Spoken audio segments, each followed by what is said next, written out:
Astronomers using ESO telescopes and others around the world have found 3 new planets orbiting stars in a cluster called Messier 67. Only a handful of such planets in clusters were known up to now.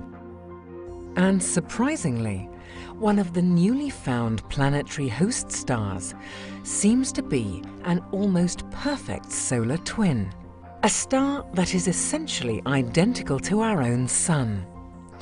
It's the first exoplanet orbiting a solar twin in a star cluster to be discovered.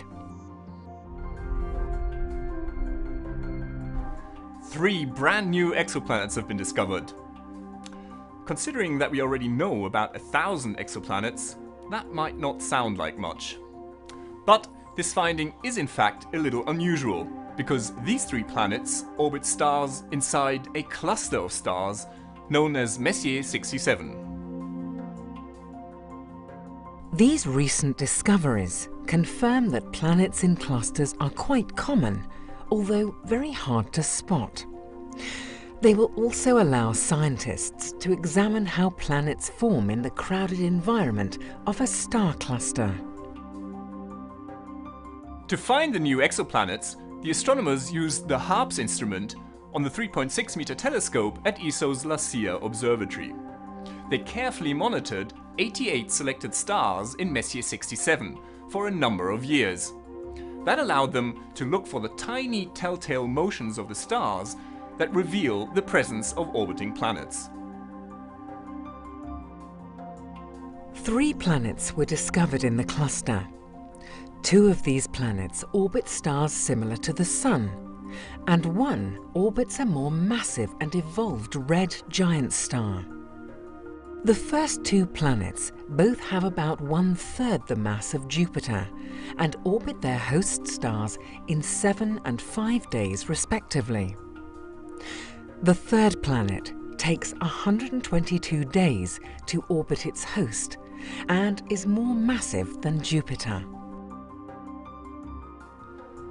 The host star of one of the planets turned out to be a remarkable object.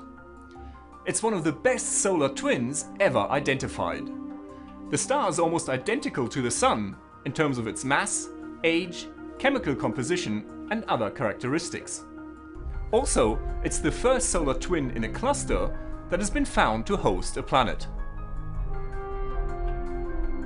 Solar twins, solar analogues, and solar-type stars are categories of stars based on how similar they are to our own Sun. Solar twins, stars almost identical to the Sun, are very rare, but the other classes, where the similarity is a lot less precise, are much more common. Astronomers had not found many planets around cluster stars in the past, but now they are finally showing up. The new results from the HARPS instrument show that planets in open star clusters are probably about as common as they are around isolated stars. So that's a lot of planets. This is Dr. J, signing off for the ESOcast. Join me again next time for another cosmic adventure.